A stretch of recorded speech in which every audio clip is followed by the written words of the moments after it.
닿기만 해도 몸이 돌처럼 굳은 채 죽는 끔찍한 호수의 비밀.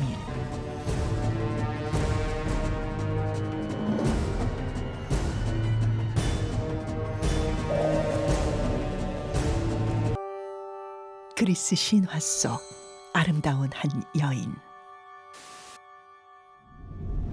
그녀는 아테네 여신의 저주로 무서운 괴물이 되고 마는데,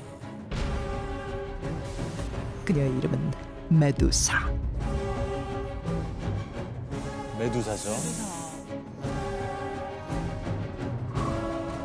절대 메두사의 눈과 마주치지 마라. 메두사의 눈과 마주치는 자 누구든 돌로 변하게 되리라. 그런데 메두사처럼 모든 것을 돌로 만들어버리는 것이 존재한다.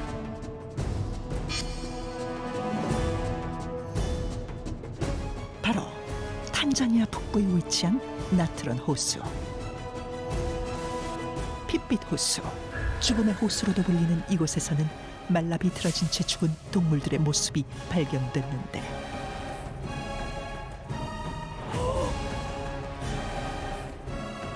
닿기만 해도 몸이 돌처럼 굳은 채 죽는 끔찍한 호수의 비밀.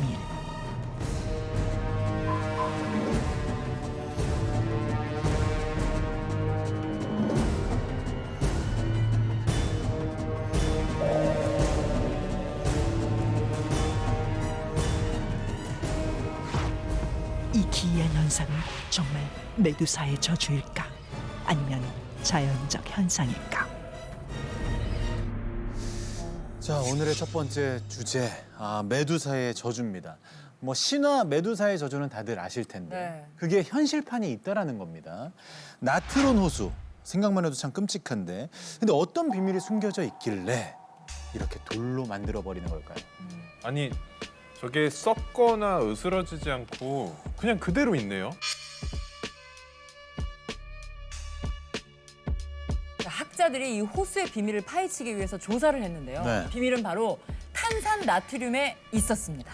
탄산나트륨. 탄산나트륨이 어떤 성분이에요? 요즘에는 탄산 소듐이라고도 하는 성분인데, 여기 물에다가 녹이면 염기성이라는 성질을 띠게 하는 그런 물질입니다. 산성에 반대되는 염기성, 알카리성이라고 하면 이 생체의 피부나 가죽 이런 거를 잘 녹여요. 아, 녹아요, 그것도? 네.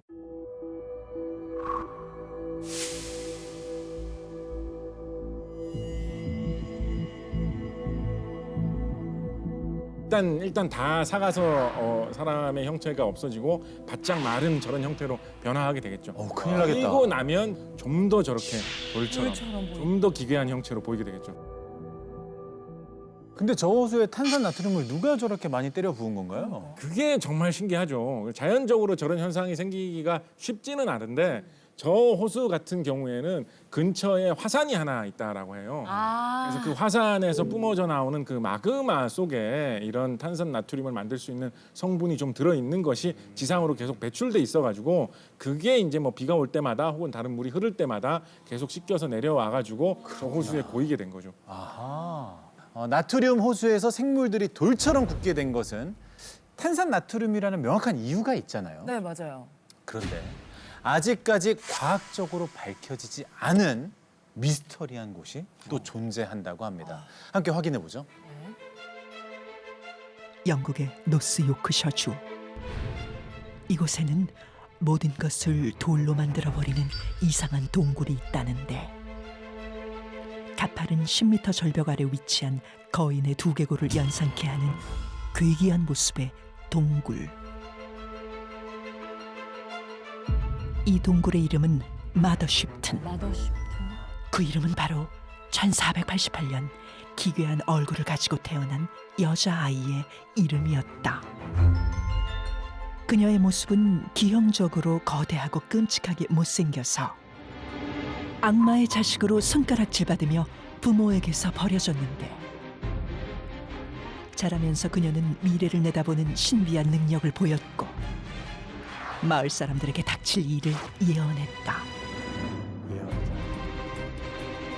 놀랍게도 그녀가 예언한 사건들은 모두 적중했고, 이런 현상이 계속되자 사람들은 그녀가 마을에 저주를 내린다고 입을 모았다.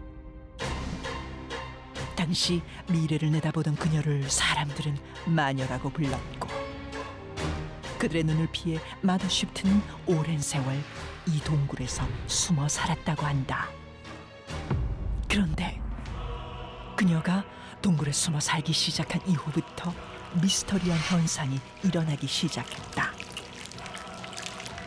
바로 어떤 물체든 동굴에서 떨어지는 물을 맞으면 돌로 변한다는 것. 저 물을 맞으면. 오? 인형도, 주전자도, 모자도, 자전거도 원래 흔적을 찾아볼 수 없을 정도로 딱딱하게 굳어버린 것.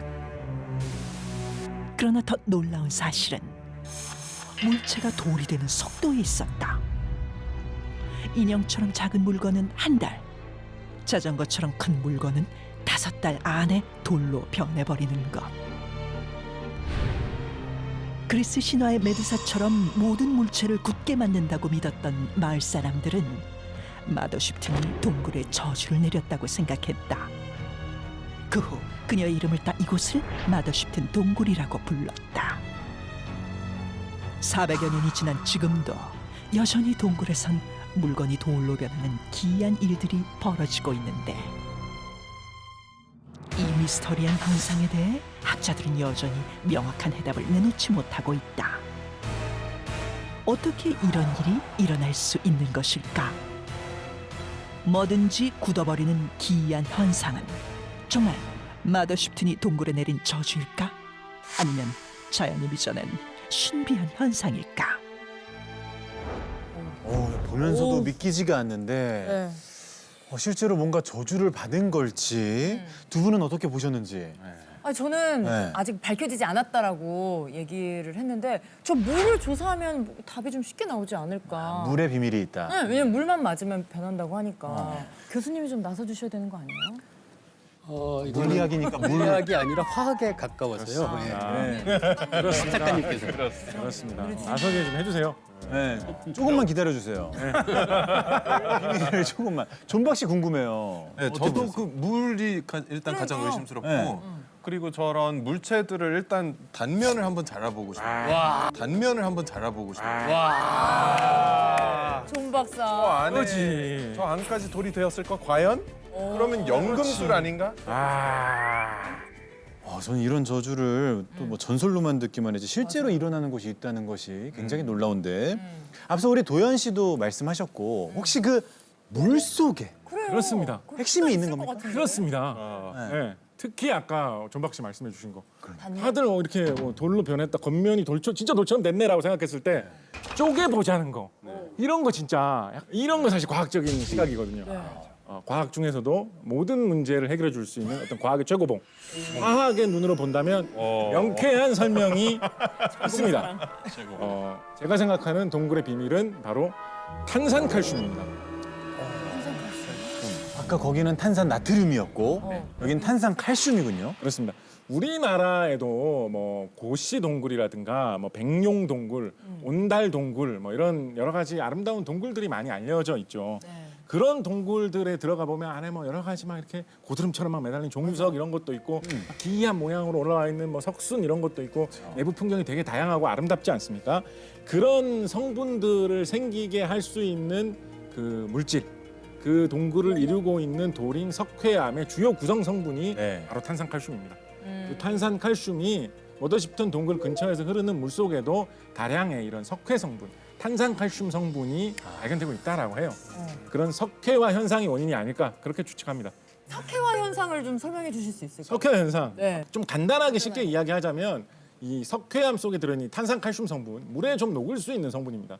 물에 녹아 있다가 적절한 곳에서 물이 마르면서 그 탄산칼슘이 다시 물 밖에서 드러나가지고 그대로 굳는 그런 현상이라고 보시면 거의 얼추 비슷하게 생각할 수 근데 있을 것 말씀드리니까 알겠는데 아까 우리 영상에서 봤는데 조그만 곰인형 같은 경우 한 달이 걸린다 그랬고 자전거가 5개월 걸린다 그랬는데 한 달 만에 그렇게 될 수 있는 거예요? 종유석 같은 경우에 사실 조금 자라나는 경우에도 뭐 몇천 년, 몇만 년이 걸린다라고 하거든요. 그래서 그런 거하고 비교하면 사실 좀 놀라운 현상이기는 하죠. 그런데 아마도 제 생각에는 특히 저 인형 같은 경우에는 그 물을 받으면 그 물을 그대로 흡수를 해가지고 들고 있을 수가 있죠. 그 물 자체를. 그리고 물이 마르고 그런 탄산칼슘 성분이 남아 있을 때 그 인형의 섬유질, 그 실과 실 사이 틈에 그런 게 더 끼기도 좋은 그런 특징이 아마 있을 겁니다. 그 곽재식 작가님 말씀하신 것처럼 이게 조건에 따라서 많이 달라지는데요. 네. 헝겊 같으면 이게 어떤 그 표면이 거치니까 표면적이 큽니다. 표면적이 크게 되면은 갖고 있는 수분을 외부로 더 쉽게 증발할 수 있거든요. 네, 그래서 네. 그렇게 생각하면 오히려 사람들은 더 이상하게 생각할지 모르지만 복잡한 모양이라서 표면적이 큰 물체일수록 어쩌면 더 빨리 일어날 수 있죠.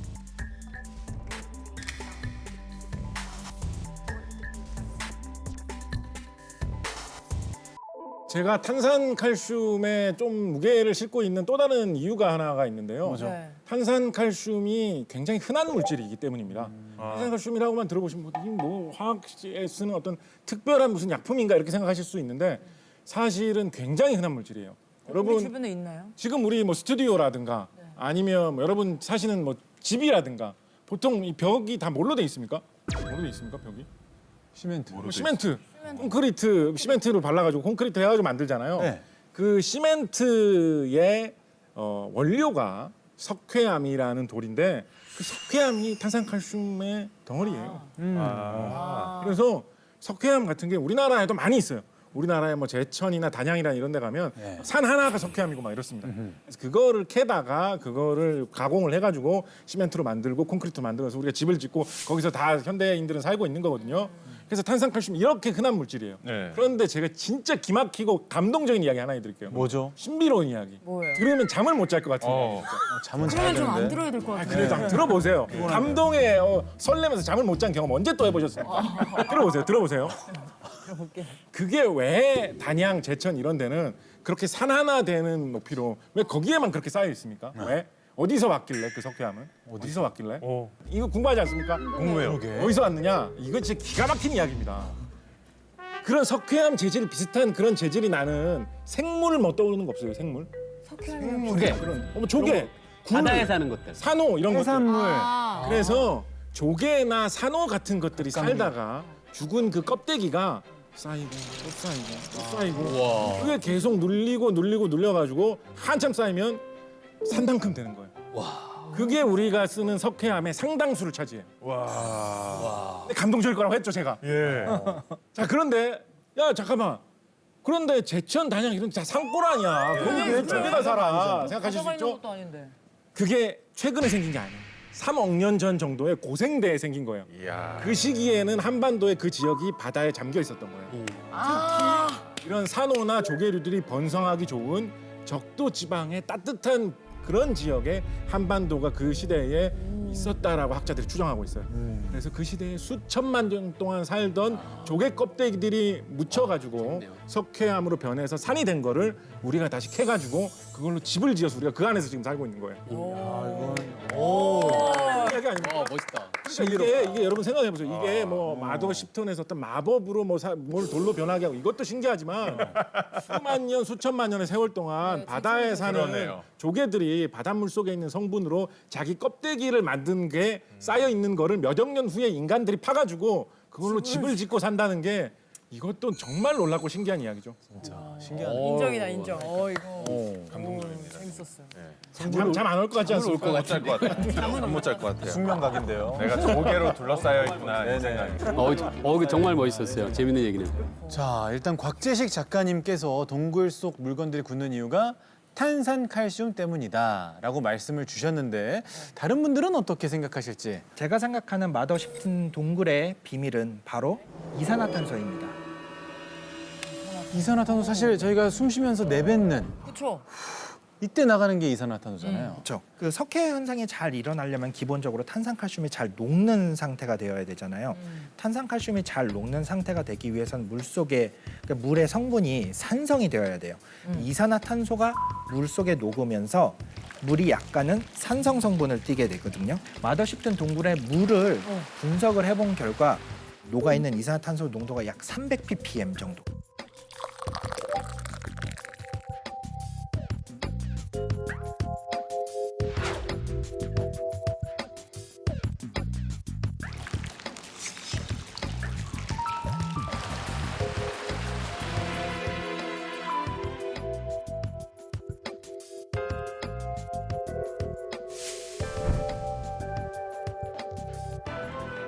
어쩌면 그 사람 찾아오는 사람들이 내뿜는 이산화탄소 때문에 더 빨리 물건들이 굳거나 뭐 그러진 않나요? 관광객들이 많아지니까. 그럴 수 있겠다. 제가 확실하게 말씀드리기는 어려워요. 만약에 그 관광객들이 너무 많이 와서 네. 이산화탄소의 농도가 너무 얼마나 많이 높아져서 대기에서 물 속으로 CO2가 오히려 흡수된다면 그러면 종유석의 성장이 빨라질 여지도 있죠.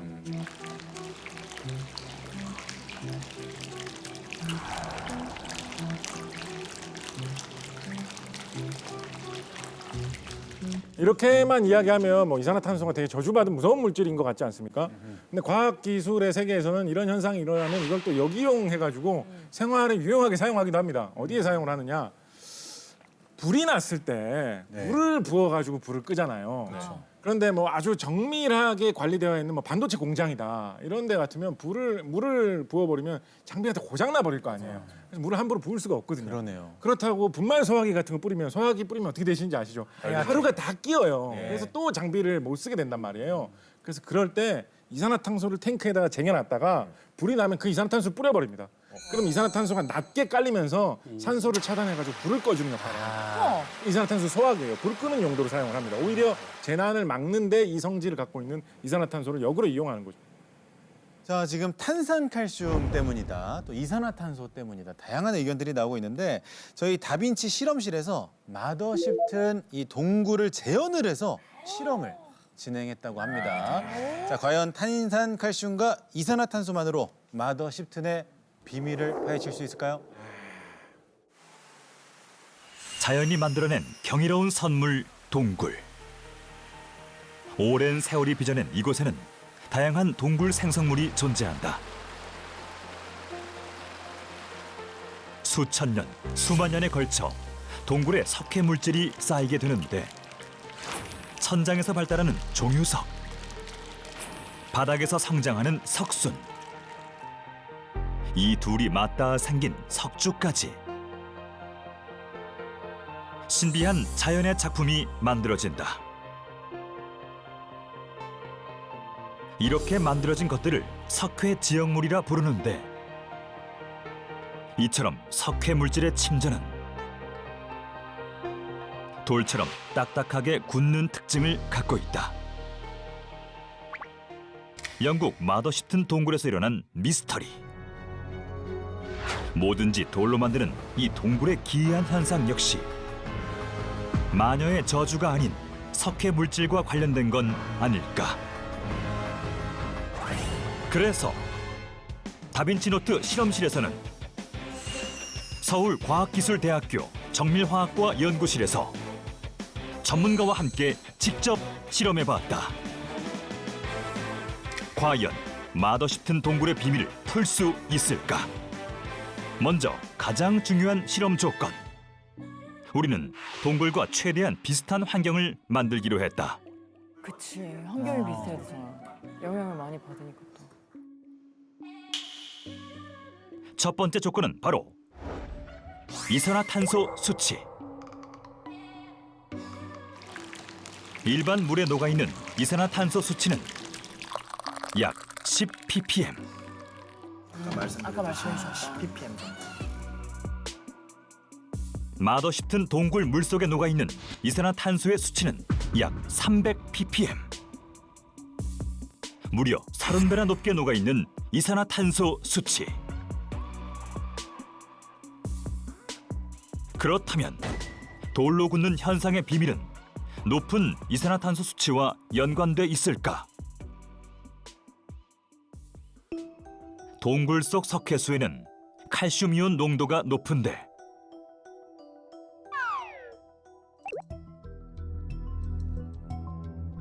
석회수가 이산화탄소를 만나면 탄산칼슘이라는 고체 물질이 생성된다. 이게 바로 석회암을 이루는 주성분. 그렇다면 석회수와 이산화탄소의 반응이 미스터리 현상의 원인은 아닐까? 그래서 모의 실험을 진행해봤다. 수산화 칼슘 수용액인 석회수와 이산화탄소의 고체 형태인 드라이 아이스를 만나게 했다. 두 개의 석회수를 준비한 후 한쪽은 실온에서 관찰, 다른 한쪽은 드라이 아이스를 넣어주었다. 비교하기 위해서. 과연 어떤 변화가 일어날까? 시간이 경과할수록 점점 뿌옇게 변하는 석회수.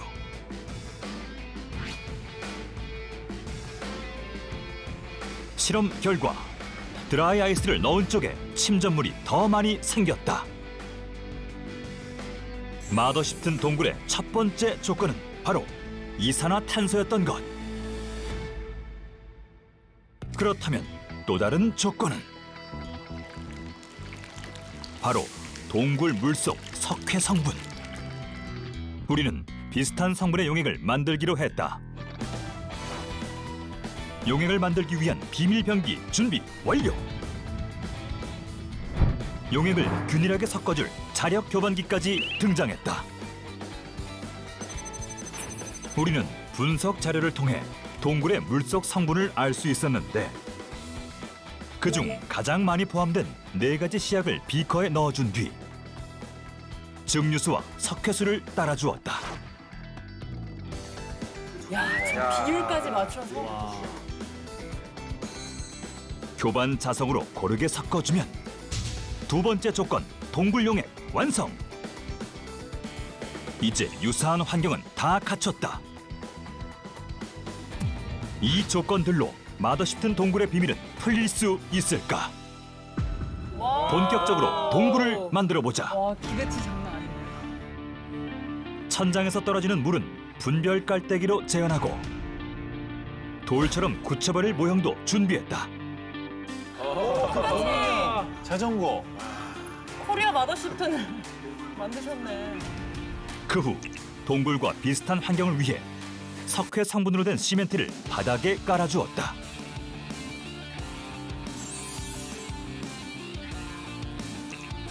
그리고 돌이 될 모형도 각각 배치해 주었다.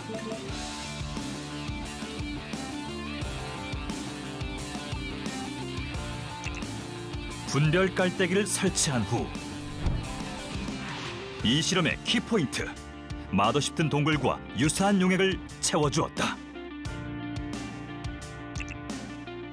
용액이 떨어지는 속도까지 미세하게 조절.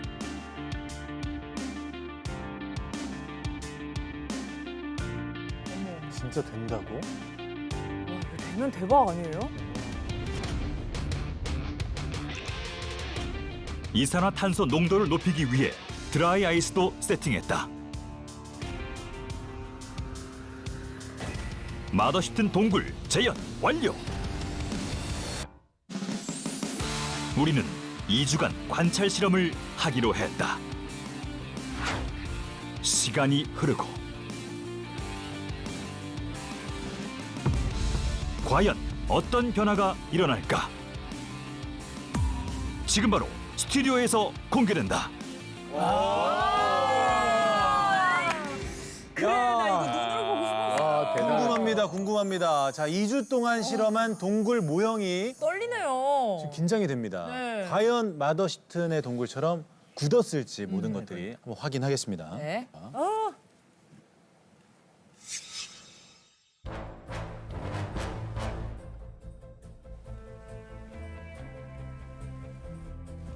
우와. 자전거가 가장 눈에 띄게 이걸 한번 들어봐도 될까요? 이게 근데 우리가 이건 진짜 많이 지원이 된 거예요. 2주인데 이 정도면 2년, 20년 정도 되면은 거의 그렇죠. 자, 인형을 한번 네. 인형도 여기 저도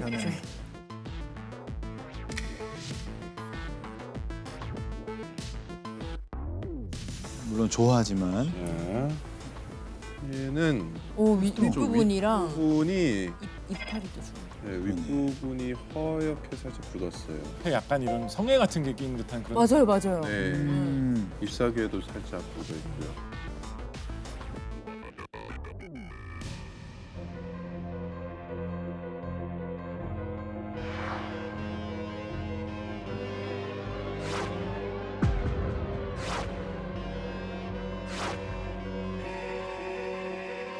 과학자분들은 이 현상에 대해서, 이 실험 결과에 대해서 어떻게 느끼실지 궁금해요. 그 우리가 아까 그 화합물들을 사용을 했었는데 황산이 골고루 들어있는 황산 칼슘도 사용을 했었고 황산 나트륨도 사용을 했었는데 우리가 흔히 말하는 석고가 황산 칼슘이거든요. 석고가 흔히 석화 현상 하면 이제 돌처럼 이렇게 딱딱하게 굳는데 마더십튼에 가장 많이 포함되어 있는 성분 중에 하나도 황산이에요. 황산이 많이 녹아 있다 보니까 또 이런 현상이 조금 더 마더십튼에서 빨리 진행이 되지 않았나. 근데 뭐 전 개인적인 생각입니다만 네. 아무리 뭔가 다른 상황들 때문에 더 빨리 될 수 있다고 해도 100년에 1cm 자라는 것이 예. 한 달에 5달 만에 이렇게 된다는 것이 아직까지 저는 미스테리다라는 생각이 또 들기도 하는데 이게 온도 조건이나 이런 주변 조건을 반응이 너무 잘 되게 인위적으로 올렸을 경우에 용액이 내려오는 과정에서 이미 굳어버려가지고 그런 거를 지키면서 실험을 했는데도 이 정도 결과가 나왔다라는 것에 대해서는 아하. 저는 뭐 이 실험을 한 제작진의 노고에 대단하죠. 감탄을 금할 수 없다. 생각하고 싶습니다. 과학자 입장에서는 굉장한 실험이었다. 그렇죠. 네, 그렇습니다. 감사합니다. 저게 꼭 화학자 입장에서 아니어도 물리학자가 봐도 네. 정말 엄청난 실험이었다는 거는 저희도 같이 말을 할 수 있을 것 같아요. 아니 근데 화학자나 물리학자의 시선이 아닌 방송인의 시선으로 개구먼이 봐도 저 실험은 저렇게까지 대단하다. 하는구나. 뭘 구현해내려고 시도했다라는 것부터가 저는 고생이 대단하시다. 많네요. 처음에는 진짜 이 메두사의 저주나 마녀의 저주일까 의심이 되기도 했었는데 오늘 실험을 통해서 이게 어떻게 하다 보면 좀 굳을 수도 있겠다라는 생각도 들기도 하고요. 저는 아까 영상을 보는데 한 가지 조금 신경 쓰이는 부분이 있어가지고 아, 또요? 어떤 거죠? 그 마더십튼 동굴의 내부를 자세히 못 보셨죠? 네.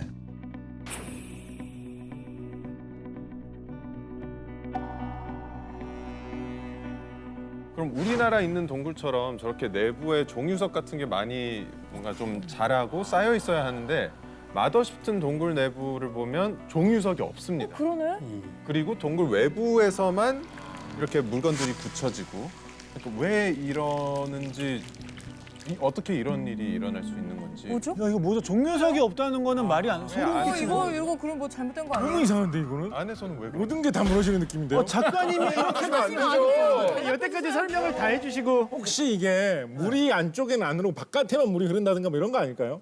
아 작가님이 지금 질문 주신 거예요? 예, 이거 가서 봐야지 알 수 있을 것 같아요. 저를 영국으로 좀 급파를 해주시면 아 마더십튼 동굴. 적절한 어떤 체재비, 어떤 적절한 출장비 지원을 해주시면 예. 완벽하게 파악을 해드릴 수가 있는데 그러진 못해서 좀 그럼 뭐 아쉽다. 가능성이라든지 이게 이렇게 된 건 아닐까 저렇게 된 건 저는 아닐까. 물길이 안쪽으로는 안 흐르고 바깥쪽으로만 흐르고 있는 거 아닌가? 그게 지금 떠오를 수 있는 좀 유일한 생각이에요.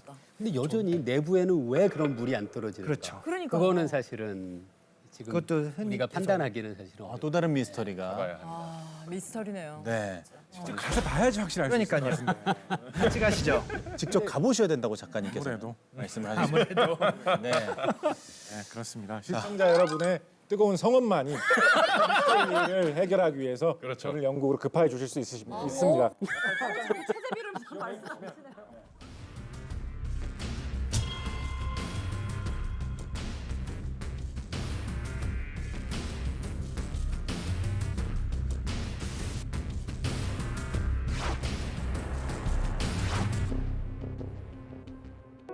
그리스 신화 속 프로메테우스는 꺼지지 않는 불꽃을 훔쳐 인간에게 선물했다. 인류의 혁신적인 발전을 가져온 위대한 발견 불. 신화 속 등장하는 꺼지지 않는 불꽃이 실제로 존재한다면 프로메테우스가 신에게서 불을 빼앗아 인간에게 준 주의로 형벌을 받았던 장소 아제르바이잔. 불의 나라로도 불리는 이곳에는 약 4,000년 동안 꺼지지 않고 불타는 신비한 산이 있다. 야나르다그. 불타는 산이라고 불리는 이곳에는 현재까지도 불을 보기 위해 성지 순례의 발걸음이 끊이지 않고 있는데 꺼지지 않는 불꽃은 야나르다그뿐만이 아니었다. 세계 곳곳에서 타오르고 있는 위대한 불꽃들. 먼저 형제의 나라 터키. 얀탈리아 지역에 위치한 올림포스 산에는 2,800년 동안 타오르는 불멸의 불꽃이 존재하는데 바로 불타는 돌, 야나르 타쉬. 꺼질 듯 다시 살아나는 불꽃의 모습에 지금 이 순간에도 수많은 발걸음이 계속되고 있다. 인도네시아에서도 오랜 역사를 지닌 꺼지지 않는 불꽃이 있다. 무라펜. 무라펜의 불꽃은 15세기부터 타올랐던 것으로 추정되며 2018년 아시안 게임에서 성화의 불꽃으로도 사용되었는데 고대로부터 이어진 이 영원의 불꽃을 사람들은 신의 축복이라 부르고 있다. 그리고 여기 자연이 만들어낸 불꽃들과 달리 인간이 만들어낸 영원의 불꽃도 존재한다. 지름 70m, 깊이 30m의 대형 불구덩이. 바로 투르크메니스탄 카라쿰 사막에 있는 지옥의 문.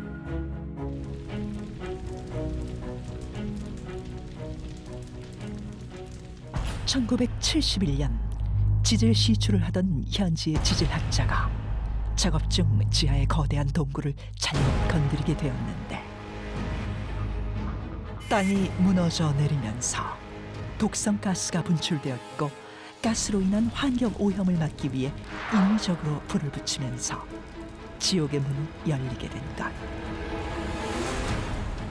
금방 꺼질 것 같았던 불은 지금도 뜨겁게 불타오르고 있다.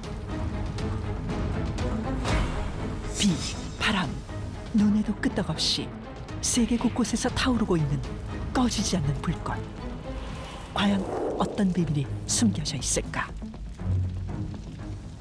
오늘의 두 번째 미스터리는 바로 꺼지지 않는 불꽃입니다. 아니 근데 상식적으로 그냥 불이라는 게 비가 오면 그냥 자연적으로 꺼지게 마련인데 그게 가능한 일이에요? 그러니까 우리가 좀 더 생각을 해볼 수 있는 게 무언가 밑에서 공급이 되지 않을까. 그 공급이 바로 우리가 생각할 수 있는 가스죠. 불에 탈 수 있는 가스. 우리가 천연가스들이 지속적으로 공급이 되고 있는 거겠죠. 아니 근데 지하에 얼마나 많은 가스가 매장되어 있길래 지금까지 저 불이 안 꺼지고 있는 거예요? 대부분의 우리가 여태까지 봤던 분들은 아주 조그만 불꽃들이었어요. 상대적으로 작은 그런 불꽃들은 매장량이 많다고 하더라도 사실 분출되는 가스의 양은 그렇게 많지는 않을 거예요. 그렇기 때문에 조금만 분출되더라도 아주 오랫동안 지속적으로 불타오를 수 있겠죠. 근데 혹시 매장량이 현재 많다고 하는데 더 추가로 늘어날 수도 있나요? 매장량 불길이 자체가? 커지거나? 매장량 자체가 늘어날 수는 없는 텐데요. 절대량이 있는 그 지표면 부근에서의 가스가 분출되면 그 부분의 압력이 낮아지니까 그 주변에 더 먼 곳에서의 가스가 거기로 다시 모일 수는 있겠죠. 우리나라 같은 경우에 조선왕조실록을 보면 조선시대에 땅지자에 불화자를 써서 지화라고 해가지고 땅에서 갑자기 불이 튀어나왔다라는 기록이 몇 군데 보이는 것들이 있습니다. 근데 공교롭게도 그 현상이 많이 일어난 장소가 동해안 지역에 많이 나오고 있거든요. 여러분 혹시 아실지 모르겠습니다만 우리나라의 동해안에 동해가스전이라고 해가지고 바다에서 바다 밑바닥을 파가지고 거기서 가스를 뽑아내는 그런 곳이 있어요. 우리나라의 동해에. 그래서 여러분 뭐 어릴 때 혹시 대한민국 기름 한 방울 나지 않는 나라 뭐 이런 말씀 많이 들었잖아요. 맞아요. 거기서 가스를 퍼내면서 기름도 한 10,000리터씩 뽑아냅니다. 기름도 한 10,000리터씩 뽑아냅니다. 그래서 사실 우리나라가 기름 한 방울 안 나는 나라가 아니게 된 지 벌써 몇십 년 됐어요. 산유국이에요. 우리나라도 산유국이네요. 몇 만 리터 단위로 나옵니다. 그래서 동해안 지역에 가스가 묻혀 있는 지대는 예로부터 있었고 지금은 그걸 발견해서 캐내서 쓰고 있기도 해요. 그래서 엄청나게 많이 파서 썼거든요. 아마 한 내년, 후내년 정도에 그게 바닥을 드러낼 것 같다라고 합니다. 그러니까 우리나라처럼 석유가 별로 없을 것 같은 나라에도 그 정도는 있는 거거든요. 그러니까 뭐 석유가 많은 어떤 그런 곳에서는 굉장히 많은 양의 가스가 있어가지고 조금씩 새어 나오는 곳에 불이 붙으면 굉장히 오랫동안 계속 불타는 것도 가능하겠죠.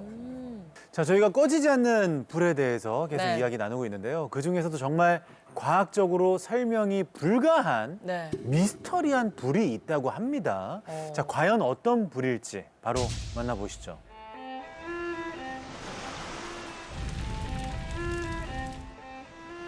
과학적 설명이 불가한 오늘의 미스터리. 물과 불은 서로 어울리지 못하는 관계. 상극이다. 음양 오행설에서도 화와 수는 상극. 그런데 물과 불이 공존하는 곳이 있다면 세계적 도시 미국의 뉴욕. 버팔로의 체스트넛 리치 공원에는 눈으로 보고도 믿을 수 없는 미스터리한 현상이 일어나고 있다는데 물이 쏟아지는 폭포 속에서도 꺼지지 않는 불꽃이 있다는 것. 물이 닿으면 꺼지는 불. 그런데 어떻게 이곳에서는 불과 물이 공존할 수 있는 것일까? 이 불꽃은 수천 년 전 원주민이 최초의 불을 붙였다고 알려졌는데 비나 눈이 내리는 날은 물론 영하의 날씨에도 꺼지지 않아 화제가 되었다. which should be on your bucket list if you're even in the area. Or actually, better yet, So cool looking. I mean, it doesn't look like it should be 이 there. 신기한 현상을 보기 위해 세계 각국의 사람들이 체스트넛 리치를 방문하고 있으며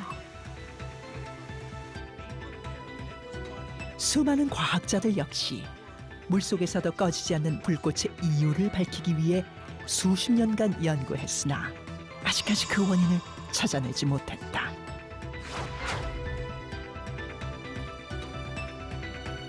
폭포 안에서 타오르는 영원한 불꽃. 과연 진실은 무엇일까? 그래서 아니, 근데- 움직이는 거고. 근데 말이 안 폭포 안에 지금 불꽃이 안 꺼지고 있단 말이에요. 이곳에도 뭔가 이렇게 나오고 있는 건 아닌가요? 그래 밑에서나 이렇게. 뭔가 원인이 밝혀져 있지 않다는 게 정확히 뭔지를 모를 뿐이지 뭔가는 불이 붙을 수 있는 기체가 저 바위 틈 밑에서? 사이 어딘가로 계속 끊임없이 나오고 있을 것이다. 네. 저도 같은 생각이에요. 그 안쪽에서 기체가 나오지 않는다면 계속 탈 수는 없는 거거든요. 그래서 저도 어떤 가스가 계속 그 밑에서 나오고 있다. 배출되고 있지 않은 건가 그렇게 생각을 해봅니다. 얼마나 강력한 가스길래. 근데 어떻게 가스만으로 불이 이렇게 꺼지지 않고 맞아요. 불이 튀는데도 지속이. 지속이 될 수 있는 건지.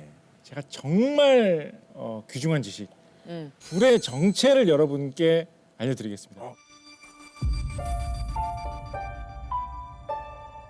우리가 흔히 착각하는 것 중에 하나가 네. 물과 불이 뭔가 반대되는 성질이 있다라는 이런 식의 생각 많이 하잖아요. 그렇죠. 그리고 뭐 세상을 구성하는 것들 중에 뭐 흙, 물, 뭐 공기, 불 뭐 이런 식의 있다는 이런 생각 많이 하잖아요. 그렇게 생각을 하다 보면 불도 어떤 물질인 것처럼 생각하기 쉽거든요. 네. 불도 뭔가인 것처럼. 네. 그런데 사실 불은 그런 게 아니에요.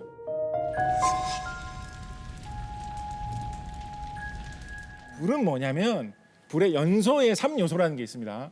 산소, 불이 탈 수 있는 연료, 그 연료의 온도를 올려줄 수 있는 점화원. 그 세 개가 있는 상황에서 연료가 산소하고 빠른 화학 반응을 열 때문에 일으키면서 열과 빛을 내뿜고 있는 그 모습이 불인 거예요. 아 그 현상이 불이지 네, 그 어떤 모습이 형태가 있는 게 아니라. 연료가 빛을 내뿜고 있는 하나의 모습이 불인 것이지 불이라는 뭔가가 따로 있는 게 아닙니다. 그렇게 생각을 해본 적이 없네요, 정말. 맞아.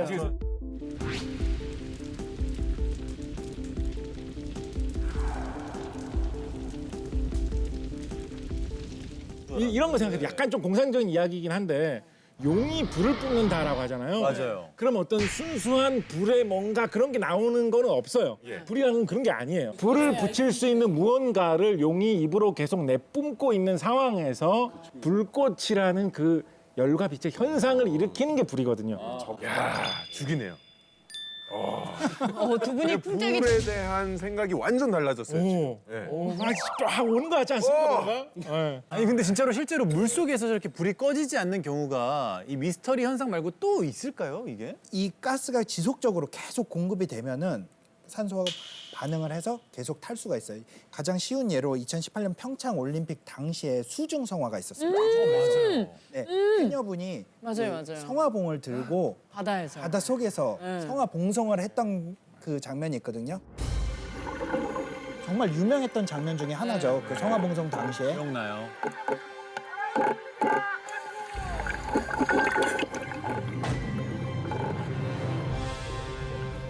저 밑에서 높은 압력으로 가스가 계속 나오는 거예요. 불 모형인 줄 알았어요. 네, 그래, 저도 저게- 약간 뭐 플레어나 이렇게 맞아, 불꽃 맞아요. 같은 건 줄 알았는데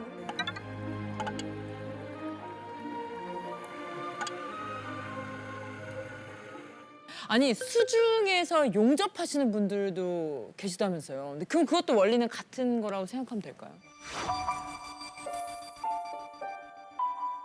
그 원리는 좀 다른데요. 앞에서 성화 봉송할 때는 이게 가스에 그 연소성 가스와 함께 산소도 같이 아마 공급됐을 거예요. 그 수중 용접은 순간적으로는 아주 좁은 영역이지만 굉장히 높은 온도를 만들어낼 수 있어요. 이것도 진짜 신기한 겁니다. 네.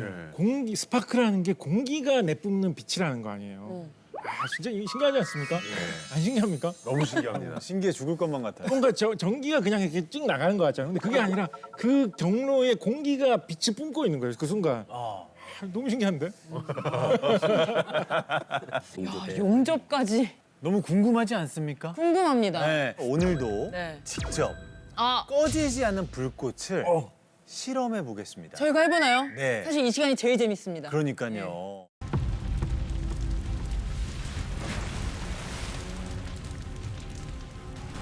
아직 원인이 밝혀지지 않은 오늘의 미스터리 장소. 바로 뉴욕 체스트넛 리치 공원의 꺼지지 않는 불꽃. 이 불꽃이 더욱 미스터리한 이유는 폭포 아래에서 활활 타오르고 있다는 것인데, 심지어 동굴 바닥에도 물이 가득한 상황. 과연 물과 불의 공존은 실제로 가능한 것인지 다빈치 노트에서 실험해 보기로 했다.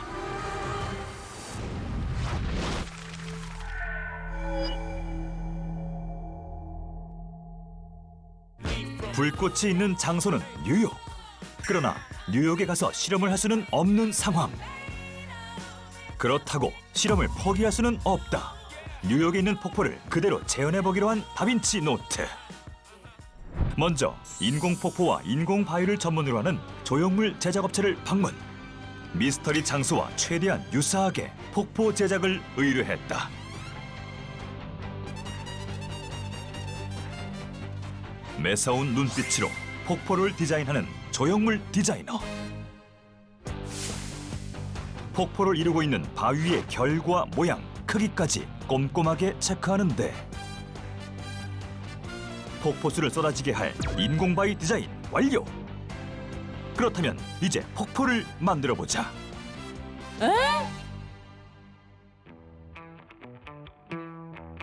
본격적으로 폭포를 만들기 위해 가장 먼저 준비한 것은 바로 폭포와 바위 모양을 정교하게 조각할 특수 스티로폼.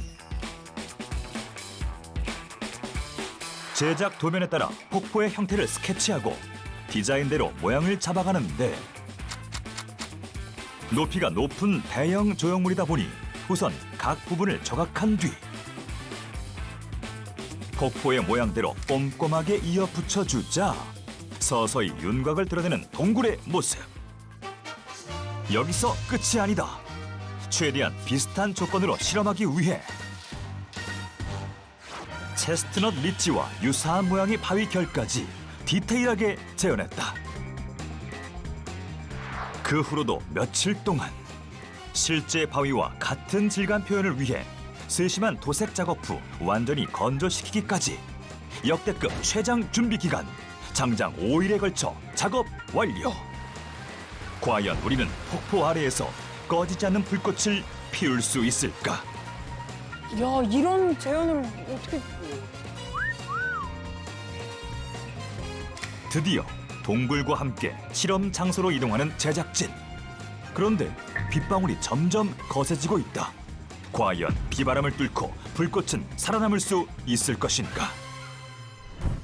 이곳이 바로 오늘의 실험 장소. 쏟아지는 폭우에도 실험은 계속된다. 뉴욕 체스트넛 리치 공원의 폭포를 최대한 비슷하게 재현한 인공 동굴 준비 완료. 실험을 위한 마지막 준비는 바로 쏟아지는 폭포수를 재현할 물 분사기.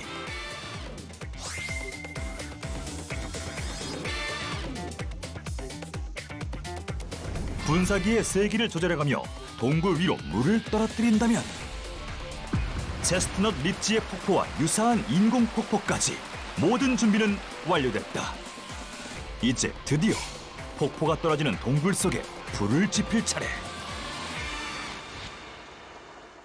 안녕하세요, 강성주입니다. 드디어 직접 현장에 와보게 되었습니다. 그러니까 진짜 체스트넛 리치 공원의 폭포를 빼닮은 인공 폭포가 지금 저쪽에 재현이 되어 있는데요. 지금부터 본격적인 실험을 진행해 보도록 하겠습니다. 불을 이용한 실험인 만큼 안전 장비도 꼼꼼하게 준비했다.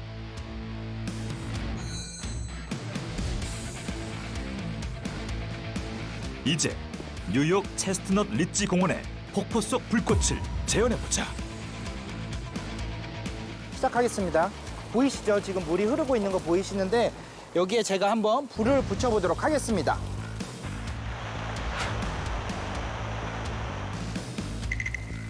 과연 물 위에 불이 붙을 수 있을까? 아무 반응이 없다. 다시 한번 물에 불을 붙여보도록 하겠습니다. 동굴 바닥의 물과 폭포수의 영향으로 불이 붙지 않는 상황. 그래도 지금 불이 붙지 않는데요.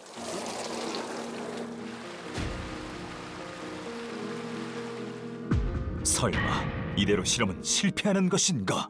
더 가까이 진짜로 불을 한번 붙여보도록 하겠습니다.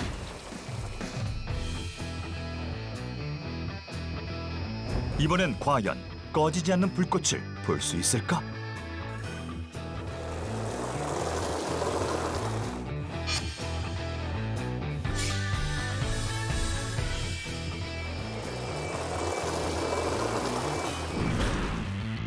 붙었다. 슬로우 모션 카메라로 봐도 정확히 물 위로 타오르는 불길. 물 위에 불이 붙은 신기한 현상. 심지어 폭포수를 맞고도 꺼지지 않는데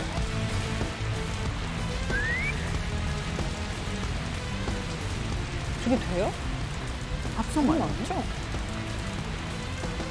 뉴욕 체스트넛 리치 공원과 비교해봐도 흡사한 모습이다. 하려고 해봤겠지? 실험은 끝나지 않았다. 이번엔 폭포처럼 내리는 물 대신 직접 물을 부어보기로 했다. 양동이에 물을 받아왔는데요. 물을 한번 더 가까이서 부어보도록 하겠습니다. 과연 불꽃은 많은 양의 물을 한 번에 맞아도 꺼지지 않을까?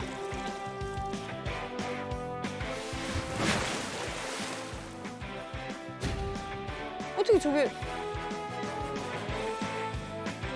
계속해서 물을 부어보는데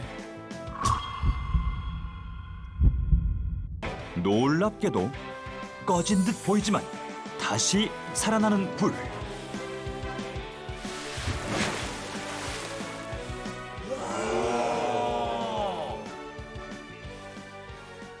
여기서 끝이 아닙니다. 뉴욕 체스트넛 리치 공원의 영원한 불꽃은 태풍도 이겨냈겠죠? 제가 그래서 강풍기를 준비해서 한번 불꽃에 강풍기를 쏘여보도록 하겠습니다. 과연 불꽃은 강풍도 이겨낼 수 있을 것인가?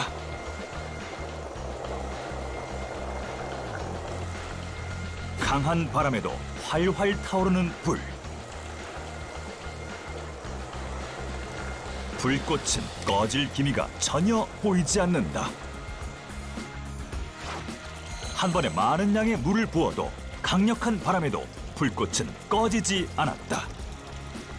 뉴욕 체스트넛 리치 공원처럼 꺼지지 않는 불꽃 실험. 과연 어떻게 가능했던 것일까? 이번 꺼지지 않는 불꽃의 실험, 원리가 궁금하시죠? 제가 지금부터 설명해 드리도록 하겠습니다. 과연 그 원리는 무엇일까?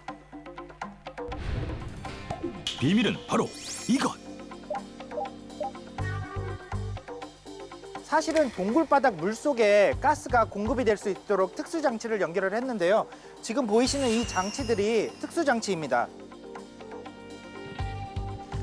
체스트넛 리치 동굴 바닥에서 기체 연료가 나온다는 가정하에 다빈치 노트 동굴 바닥에도 가스를 공급하는 특수 장치를 설치한 것. 그래서 불꽃 아래로 기체 연료가 계속 지속적으로 공급이 되고 있었던 거죠. 처음 불을 붙였을 때는 가스가 공급이 되지 않은 상태였기 때문에 아무리 토치로 물에 불을 붙여도 불이 붙지를 않았는데요. 이후에는 가스가 이렇게 공급이 된 상태로 토치를 이용해 불을 붙였기 때문에 물에 불이 붙을 수가 있었던 겁니다. 그렇다. 일반적인 원리로는 물과 공존할 수 없는 불이지만 점화원, 즉 열과 공기 중의 산소에 기체 연료가 충분히 공급되어 불꽃이 물속에서도 절대 꺼지지 않을 수 있었던 것이다.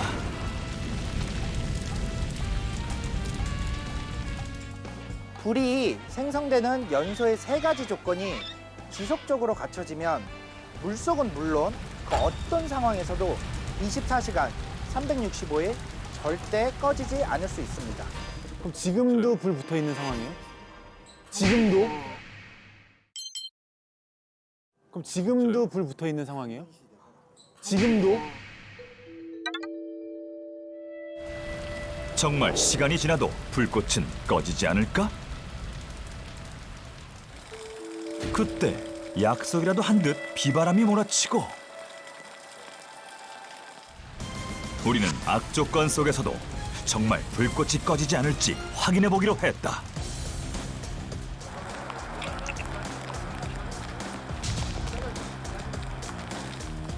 비바람에 강풍기의 바람까지 더한 상황. 빗방울은 점점 거세지는데 그럼 포커스가 아예 안 맞는데요? 안쪽에 물이 들어간다. 5시간 경과. 과연 불꽃은?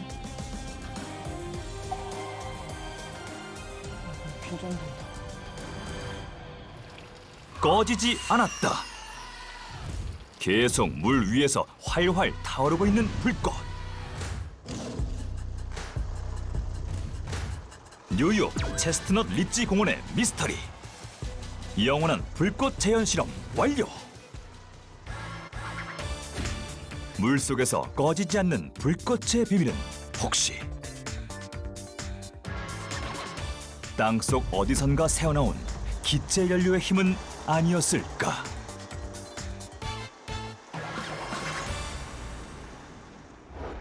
자, 물속에서 꺼지지 않는 불꽃도 있다는 것을 저희가 눈으로 직접 확인했는데요. 네. 꺼지지 않는 불꽃은 끊임없이 공급되고 있는 가스에 인한 것이라고 추측해 볼 수가 있었습니다. 네. 혹시 다른 의견이나 궁금한 점 또 있으실까요? 그런데 말이죠. 제가 또 좀 조심스럽게 여쭤보자면 네.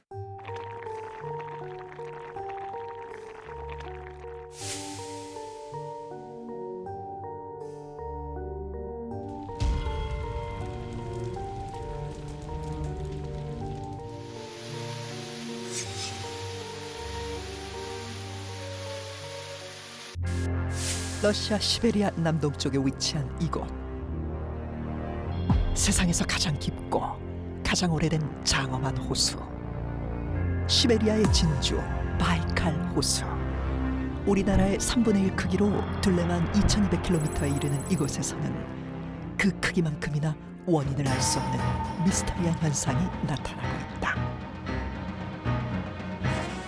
우리나라의 3분의 1이면 호수 크기가. 과연 어떤 일이 벌어지고 있는 걸까? 1982년 바이칼 호수에서 훈련 중이던 7명의 군 잠수부에게 일어난 충격적인 사건. 그들은 수중 훈련을 위해 수심 50m까지 내려가게 됐고 바로 그 순간 기이한 생명체를 발견하게 됐는데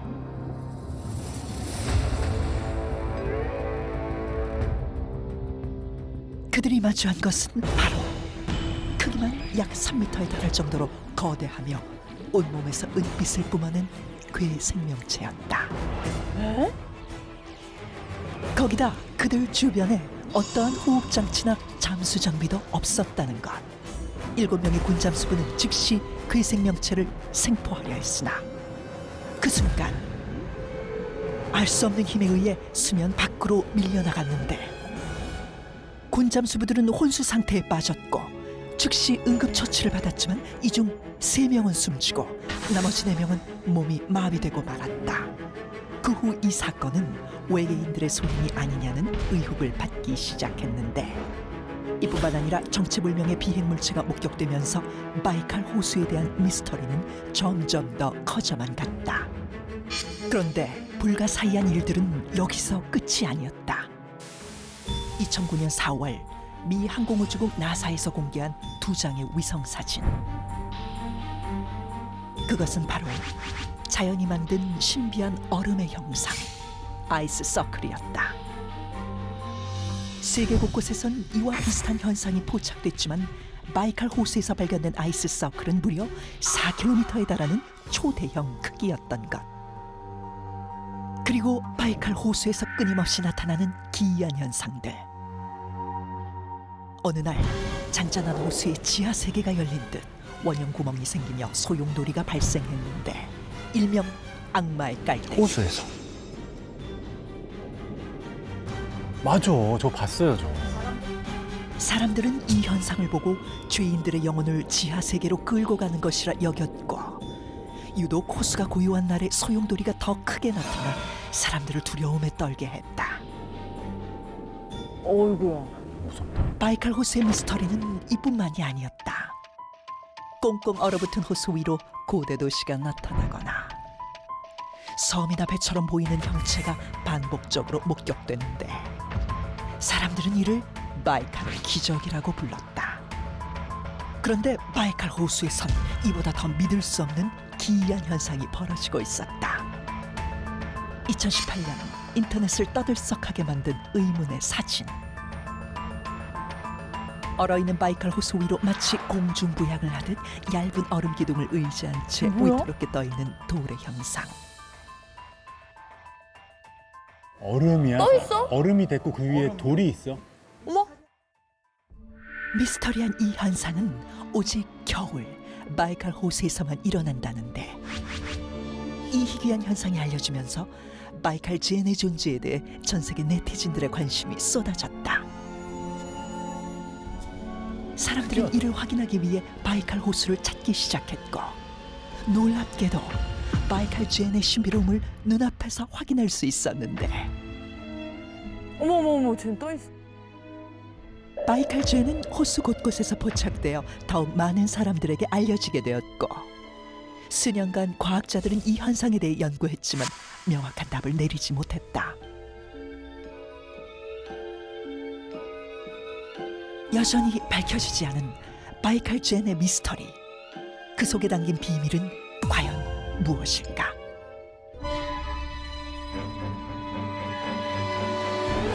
자, 오늘의 두 번째 미스터리 바로 바이칼 호수의 비밀입니다. 바이칼 호수는요, 1996년에 유네스코가 선정한 세계 자연유산이자 세계에서 가장 오래되고 깊고 또 큰 만큼 미스터리한 현상도 많이 생기는 것 같습니다. 오늘은 그 중에서도 다빈치 노트에서 파헤쳐볼 미스터리, 호수 위에 떠 있는 돌. 아, 네, 신기했어. 바로 바이칼 제네 비밀인데요. 이 바이칼 제네 비밀을 알아보기 전에 바이칼 호수에서 일어나는 다양한 이 미스터리들에 대해서 짧게 이야기를 좀 나눠보도록 하겠습니다.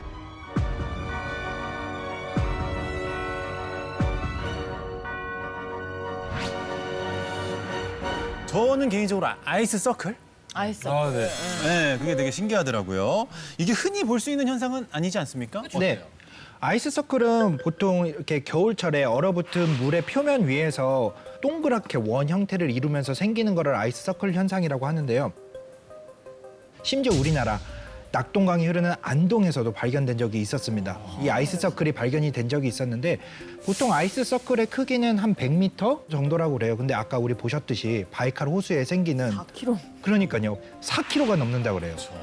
보이지도 않을 정도인데 물이 흐를 때 그 흐르는 현상에 의해서 아이스 서클이 생긴다고 그러는데 저기는 잔잔한 호수잖아요. 근데 심지어 4kg가 넘는 아이스 서클이 어떻게 생기는지도 여전히 미스테리로 남아있기는 한 것 같습니다. 미스테리다. 저는 아까 영상 보면서 좀 기억에 남았던 게 이름부터 좀 공포스러웠어요. 뭐죠? 악마의 깔때기라고.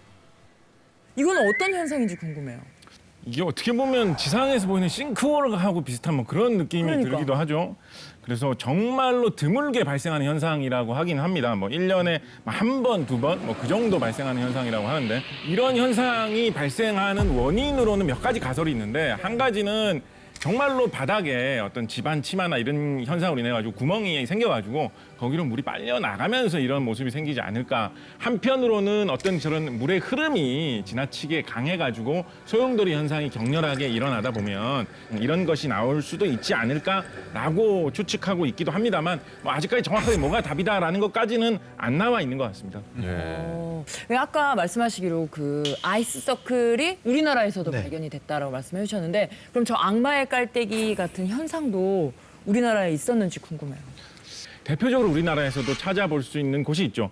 있어요. 소용돌이가 너무 심해서 물이 마치 소리내서 우는 것 같다고 하는 지역. 어디죠? 그 지역의 이름을 울돌목이라고 부르는데 네, 한자로 바꾸면 거기를 명량이라고 하죠. 그래서 우리나라 남해안의 명량의 물의 소용돌이 흐름이 너무 세가지고 거기서 마치 물살이 우는 것 같은 소리가 난다라고 해서 우리 잘 알려진 대로 이순신 장군은 그 물살을 이용해가지고 이제 일본군을 물리치기도 하고 그리고 또 현대에는 거기가 이런 식으로 조류의 물살이 워낙 세다 보니까 거기에 조류 발전소를 거기다가 세웠어요. 지금도 가동되고 있습니다. 그래서 무슨 뭐 악마의 깔때기고 뭐 악마의 나발이고 간에 한국의 이 과학기술인들한테 걸리면 어쨌거나 그걸 이용을 해가지고 거기서 전기를 뽑아내는 실용적인 목적으로 활용당하게 된다. 사실 원리만 알게 되면 뭐 별로 두려울 게 없는 거죠. 오히려 우리에게 이롭게 사용할 수도 있게 되는 거죠. 그러네요. 그리고 아까 또 신기했던 게 그 바이칼 호수 위에 그 수평선에 약간 고대 도시 비슷한 그런 맞아요. 그림들이 막 보였는데 그게 약간 사막에서 볼 수 있는 신기루 비슷하게 네, 보였거든요. 맞습니다. 그게 확실한 파타 모르가나 현상인 게 분명합니다. 공기층이 이렇게 쌓여 있을 때 공기층의 온도가 다르면 먼 곳에서 오는 빛이 굴절이 돼서 우리 눈에 들어올 수 있는데요. 사막에서 보는 신기루는 되게 우리가 보는 모습이 뒤집혀 보이거든요. 근데 아까 보신 이거는 아래가 오히려 차갑고 그 위 부분이 뜨거운 경우예요. 자, 그러니까 어떻게 보면 과학적인 현상인 것 같기도 하고 또 어떻게 보면 굉장히 미스터리한 일인 것 같은데 이게 알면 알수록 바이칼 호수에 대한 궁금증이 더 커지는 것 같습니다. 네.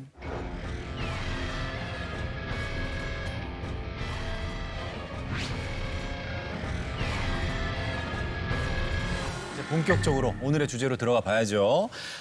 가장 미스터리한 현상, 바이칼젠.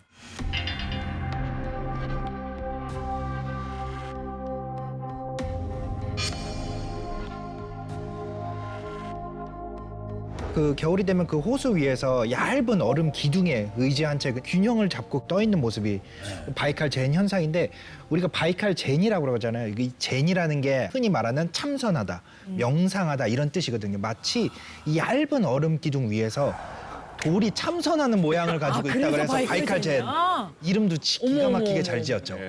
두 분은 이 현상에 대해서 어떻게 생각하세요? 조금 합성 같기도 하고 저는. 네. 아니면은 저 말씀하신 대로 얼음이 딱 얼었을 때 그 찰나에 돌을 세웠다가 그 관광객이 그거를 딱 찍은 거야. 그래서 그게 널리 퍼졌어. 네. 아니면 사람들이 옆에 들고 있는데 나중에 CG로 지웠어. 그냥 아니 저게 너무 그냥 눈으로 보고 있지만 믿기지가 않아서. 네. 준 박사는? 네, 저도 몇 년 전에 저 돌 사진을 본 적이 있어요. SNS에서 한참 돌아다녔었고 무슨 뭐 외계인이 내려와서 돌을 이렇게 뭐 세워놓고 가서 무슨 이게 메시지가 있다 뭐 우리 이런 석탑 썰듯이. 썰이 있었거든요. 그래서 저는 되게 궁금했던 게 저 돌의 원산지? 그러니까 돌이 어디서 왔냐? 돌이 뭐 이렇게 물 위에 떠 있었다가 온 것도 아니고 뭐 하늘에서 떨어졌는지 누가 거기다 갖다 놨는지 이 돌은 어디서 나왔는지가 가장 좀 궁금했는데 어떻게 좀 생각해요? 저도 사실 그게 제일 궁금해요. 어떻게 호수에 갑자기 저렇게 돌이 뚝 떨어져서 있을 수 있을까? 뭐 우주에서 떨어진 건가? 뭐 이런 생각도 해봤거든요. 그러니까 의외로 우주에서 운석 같은 것들이 지상에 꽤 떨어집니다. 그런 것은 아닐까라는 생각이 들 정도로 네. 저도 돌이 어디서 왔느냐가 제일 궁금해요. 그러게요. 근데 사실 운석은 저렇게 밝은 색은 안 나오거든요. 아 그래요? 우주에서 많은 압력과 열과 이런 것들로 인해서 까맣게 타버리기 때문에 주로 어두운 색이 많거든요. 그래서 그 설명을 하기가 너무 힘드니까 이제 운석 얘기도 하신 것 같아요. 돌이 어디서 왔는지. 운석인 것 같지는 않고요. 말씀하신 것처럼 보통 운석이 갖고 있는 표준적인 형태랑 너무 다르거든요. 그러니까 일상적인 우리가 볼 수 있는 돌처럼 보이잖아요. 네. 일단 얼음 얼기 전에 그 물 바닥에 있던 돌이 위로 떠올랐을 가능성은 전혀 없고요. 당연히 돌멩이는 그 밀도가 크니까요. 아마도 이 바이칼젠이 관찰되는 곳은 호수의 가일 가능성이 있어 보여요. 호수 가가 가장자리. 어느 정도 언덕이 주변에 있거나 하면 그러면 거기서 언덕에서 굴러내려온 돌이 그 마찰력이 없으니까 그 호수의 중앙 쪽으로 향해서 많이 진행했을 수 있죠. 교수님 말씀 듣고 보니까 사람이 돌을 던지는 걸 수도 있을 것 같아요. 그렇죠. 왜냐면 우리 유명해지면서. 우리 한강에 물 얼 때 보세요. 물이 얼어 있으면 돌 한번 던져보고 싶은 인간 본능이라니까. 없어요. 아니, 사람이 저 얘기 바꿔요. 이게 더 맞는 것 같아요. 이게 더 맞는 것 같아요. 사람이 던졌다. 네, 사람이 던졌다. 호기심에. 물가에 있는 거라면 충분히 가능할 것 같아요. 근데 앞서 보니까 얼어 있는 곳 위에 막 차도 횡단을 하고 있고. 그게 바이칼 그 호가 겨울에 꽁꽁한데요. 네. 겨울에는 그 위를 사람들이 정말 다닌대요. 그래서 아마 다니는 사람들이 떨어뜨린 것이 아닐까? 그런 얘기도 있는 것 같아요. 그것보다 그게 맞는 것 같아요. 던져보는 거. 던졌다. 네. 자, 그렇다면 바이칼젠 왜 저런 위태로운 모양으로 호수 위에 생기게 된 걸까요?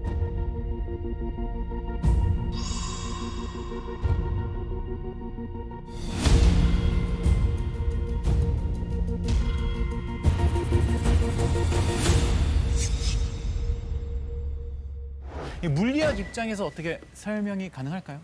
그 물리학자 입장에서는 저는 이 가설이 가장 그 합리적이라고 생각하는데요. 제가 생각하는 바이칼젠의 비밀은 바로 바람입니다.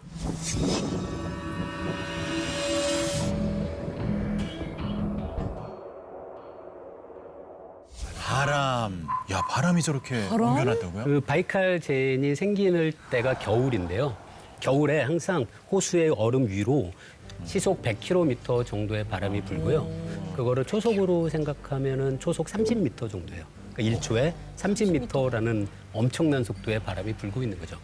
이렇게 바람이 불면은 이 호수 바로 위에 얼음 위를 부는 바람이 이 돌을 만나잖아요. 거기서 똑바로 진행하지 못하니까 돌의 아래 부분에서 이렇게 휘돌아 나가게 돼요, 바람이. 강한 바람이 돌 아래 부분에 부딪히면서 그 돌 아래에 있는 얼음들을 깎아내듯이 점점 이렇게 파이게 되는 것 같아요. 이런 거를 그 물리학에선 승화라고 부르거든요. 승화. 보통은 많은 물질들이 고체 상태에서 기체 상태로 중간에 액체 상태를 거치지 않고 변할 수 있어요.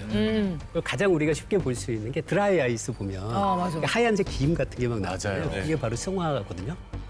그런데 얼음은 드라이 아이스하고는 다르거든요. 우리가 살아가는 온도와 압력에서는 직접 바뀌지를 못해요. 맞아요. 그 우리가 볼 수 있는 그 바람에 의한 풍화 작용과 상당히 비슷한 거죠. 어쨌든 승화라고는 할 수 있습니다. 고체 상태의 얼음이 기체 상태로 변해서 이제 점점 없어지는 거니까요. 혹시 뭐 풍화작용 좀 쉽게 설명해 주실 수 있을까요? 그 풍화작용에 가장 쉬운 예가 있어요. 대만의 예류 지질 공원이라는 데가 있어요.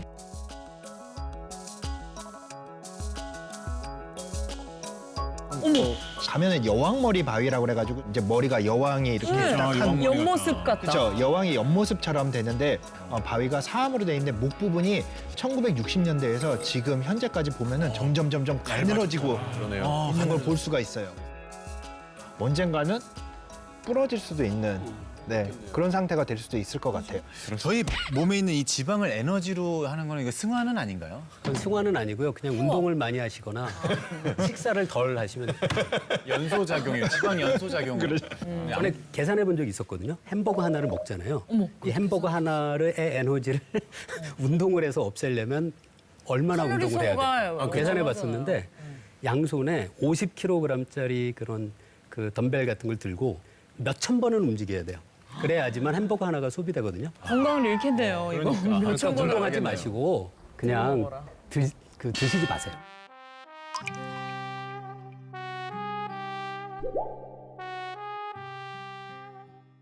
저는 이런 이야기를 들으면 햄버거가 더 맛있게 이게 이 정도의 가치가 있는 거구나.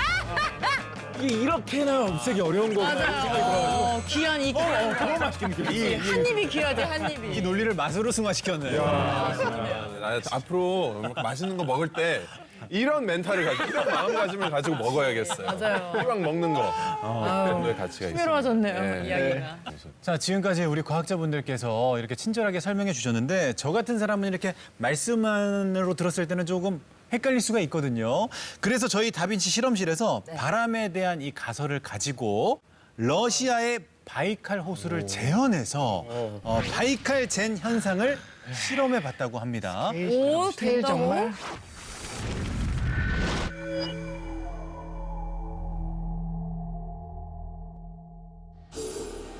추운 겨울, 고요한 바이칼 호수. 이곳에서 일어나는 미스터리한 현상, 바이칼 젠. 이 현상은 놀랍게도 겨울철 오직 바이칼 호수에서만 나타난다는데 이 신비로운 현상은 어떻게 일어난 것일까? 우리는 바이칼 젠 현상을 직접 실험해 보기로 했다. 재현을 하기로 했 재현을. 가장 먼저 영하의 온도를 재현해 보기로 했는데 하지만 그렇죠. 현재 서울은 폭염이 기승을 부리고 있는 상황. 냉동 창고 같은 데 가야죠. 유사한 환경을 위해 실험 장소를 수소문해 보았다. 그렇게 찾아온 역대급 실험 장소. 무려 영하 19도의 대형 냉동 창고를 찾아낸 다빈치 실험 군단. 뭐 하는 데지? 한겨울 바이칼 호수의 평균 기온과 비슷한 영하의 날씨를 완벽하게 재현했다. 야 스케일 크다. 바이칼 젠을 재현하기 위한 다음 실험 조건은 바로 이번 실험의 핵심, 바이칼 호수의 바람을 만들어줄 차례. 바이칼 호수에서 부는 바람을 유심히 살펴보면 그 흐름이 강하고 균일하다는 걸 알 수 있는데 그래서 우리는 비슷한 형태의 바람을 만들기로 했다. 그렇지, 그 센 바람을 어떻게 만들지? 나한테 죽을 거야. 초속 30m를? 구현이 될까요? 자연의 균일한 바람을 만들기 위해 조사한 결과 일명 풍동 장치를 이 실험에 적용시켜 보기로 했는데 풍동은 균일한 공기의 흐름을 만들어 기류가 물체에 미치는 영향을 실험하는 터널형의 장치를 말하는데 보통 비행기나 우주선 실험할 때 풍동 실험을 많이 해요. 주로 자동차, 비행기 등의 성능 테스트에 사용된다. 일반적인 바람의 흐름은 나팔 모양으로 퍼지지만 풍동을 이용한 실험에서는 바람이 일정하게 평행으로 부는 걸 볼 수 있었다. 실제로 풍동 바람은 바이칼 호수의 바람과 비슷한 형태를 띠고 있는데 그래서 다빈치 노트에서는 풍동 모형을 직접 제작했다. 바이칼 호수의 바람이 되어줄 1등 공신. 바람을 직선 형태로 만들어줄 서큘레이터도 장착. 거기다 풍속을 높여줄 대형 강풍기도 등장했다. 두 번째 조건, 바이칼 젠을 만들어줄 바람까지 출격 준비 완료. 이게 된다고? 그리고 추운 날씨에 꽝꽝 얼어붙은 바이칼 호수를 구현하기 위해 준비한 단단한 두께의 대형 얼음과 빠른 결과를 도출하기 위해 얼음보다 승화 속도가 수백 배 빠른 드라이 아이스도 준비했다. 바이칼 젠이 되어줄 타원 형태의 돌까지 등장. 이제 모든 실험 준비는 끝났다. 진짜 궁금한데요? 그리고 비장해요. 베일에 쌓인 바이칼 젠을 재현하기 위해 이 실험을 설계한 전문가까지 등장. 참고로 물리학자십니다. 예. 아, 두 분 다. 정창욱 교수님. 와우. 과연 호수의 바이칼 젠의 모습 그대로 구현해낼 수 있을 것인가? 바이칼 젠 재현 실험 스타트. 먼저 바이칼 호스와 똑같이 윗면에서만 승화가 일어날 수 있게 얼음과 드라이 아이스를 단열재 안에 넣어주었다. 생각보다 준비 많이 하셨네요. 세세하네요. 그 다음 단열재를 풍동 모형 안쪽에 넣고 얼음과 드라이 아이스 위에 타원 형태의 돌을 올려주었다.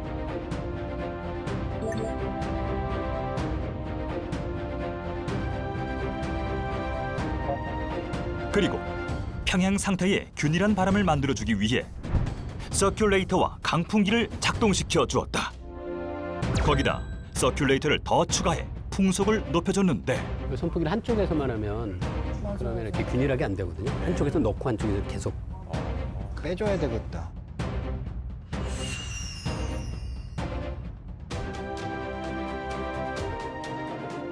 과연 이 실험을 통해 바이칼젠의 비밀을 풀 수 있을 것인가?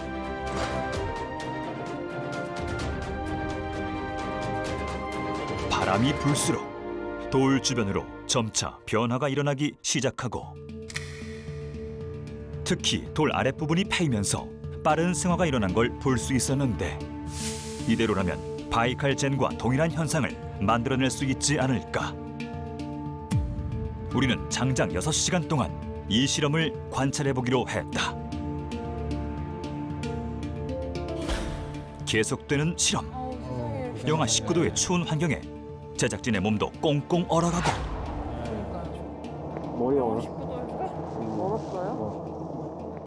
머리카락과 속눈썹마저 얼려버리는 극한의 추위. 그래도 실험은 계속된다. 끝까지 포기하지 않는 다빈치 노트의 실험 정신. 영하 19도에 시간이 지날수록 돌 밑부분이 점점 변화되는 모습을 볼 수 있었는데 6시간 경과 후 관찰 실험 종료. 드디어 실험 결과를 확인할 차례.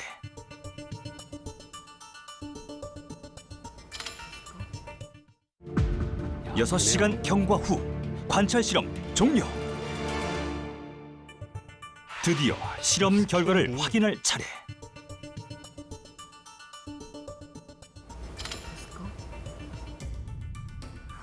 과연 어떤 변화가 생겼을까? 밑쪽에 보면 아, 이렇게? 승화 속도가 느린 얼음 위 돌은 변화가 없는 반면 그 얼음은 어쩔 수가 없어요. 얼음은 어렵죠. 승화가 빠른 드라이 아이스는 돌 주변이 파여 있는 걸 관찰할 수 있었다. 그럼 이게 이제 시간이 오래되면 더 파일 수 있다라는 거죠. 작은 기둥 가운데 그러네, 기둥이 그러네. 있어요. 야, 그럼? 와. 실험 전후를 비교한 결과 돌 아랫부분에 승화가 일어난 걸 확인할 수 있었다. 완벽한 형태는 아니지만 바이칼젠과 제법 비슷한 모습의 실험용 돌. 여기엔 어떤 원리가 숨어 있을까? 원리는 이렇다. 풍동에서 균일하게 부는 바람의 흐름은 돌과 정면 충돌하게 되는데 이때 바람은 곡선 형태로 돌 밑부분을 파고든다. 그 흐름을 바로 와류와 난류라 하는데 이 흐름은 소용돌이 형태로 존재하게 된다. 이런 형태의 바람을 끊임없이 받게 되면 승화 현상이 일어나고 이 과정이 반복되면서 바이칼젠의 형태로 변하게 되는 것. 바이칼젠 속에 담긴 과학적 비밀은 혹시 바람에 의한 승화가 아니었을까? 야, 이거 진짜 박수 쳐야 돼. 진짜 신기하네요. 바이칼젠을 거의 그대로 재현해냈습니다. 맞아요. 과학자분들은 어떻게 보셨어요? 저는 저 정도까지 이렇게 비슷하게 나올 거라고는 솔직히 기대를 못 했거든요. 네. 저렇게 풍동 실험을 설계한 것도 대단하고 저 결과가 저희가 생각했던 거 이상으로 정말 재현을 명확하게 해낸 것 같아요. 아주 비슷했었어요. 과학자들이 이런 얘기할 땐 자기가 얘기해도 잘 안 믿을 때가 많거든요. 오늘 보니까 제가 한 얘기지만 상당히 설득력이 있어요. 진짜 보니까 더 신뢰가 간다. 맞아요. 그죠?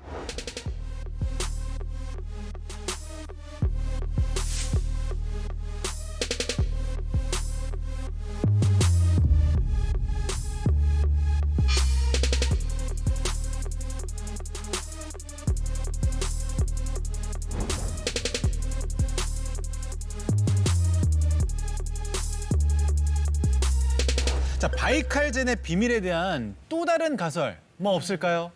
그 앞서 김범준 교수님께서 말씀하셨던 바람에 의한 현상과 더불어서 제가 생각하는 비밀은 바로 태양열입니다.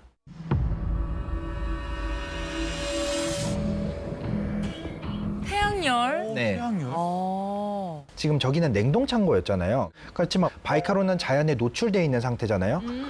그러니까 낮에는 태양열이 분명히 존재를 할 거예요. 아무리 겨울이지만. 해가 뜨니까. 그렇죠.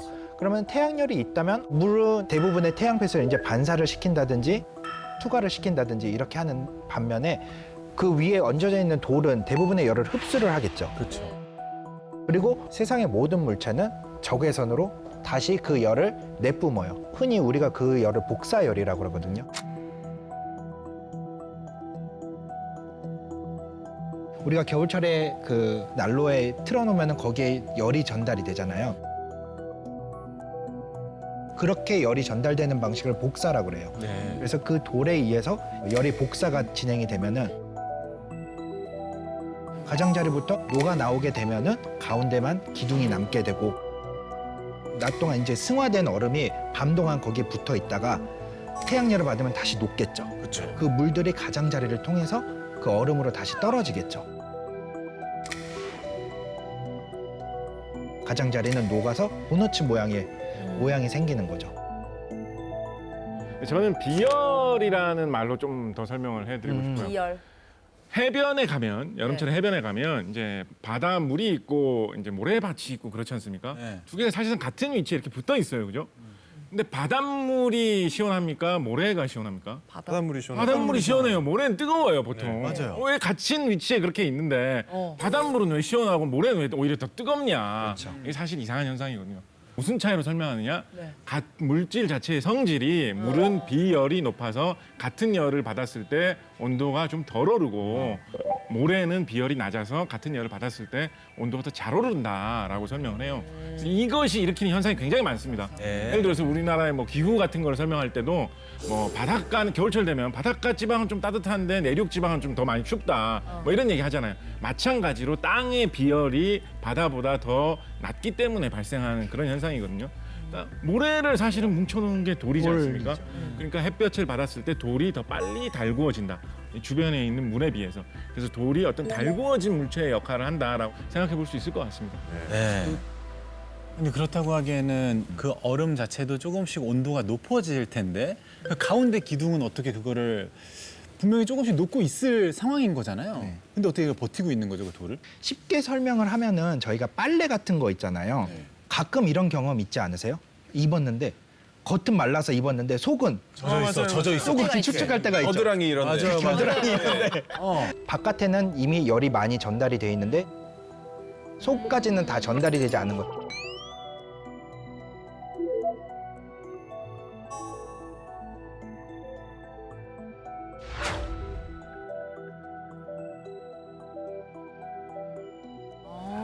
그럼 그 물기둥을 그 겨드랑이라고 생각하면 되겠네요.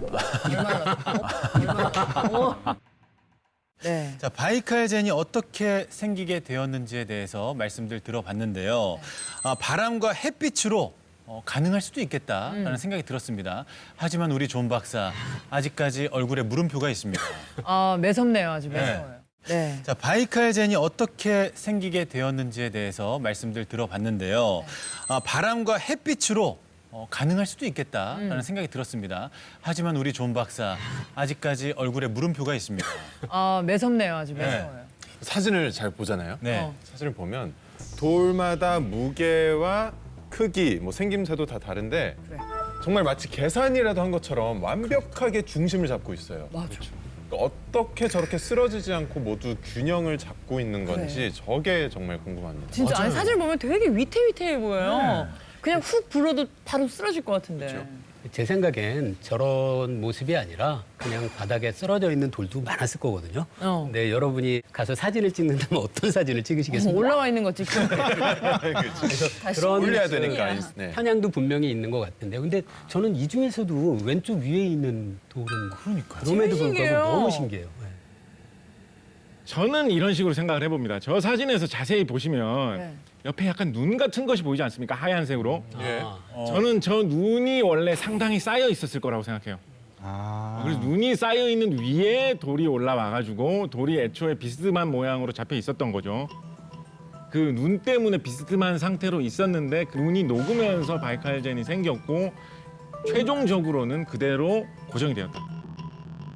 남아있는 저 얼음 하나가 꽁꽁 얼면서 저걸 어느 정도 붙잡고 있는 것이 아닐까? 꽁꽁 얼어서 붙어 있어서 저 모양을 띄우는 거다. 음.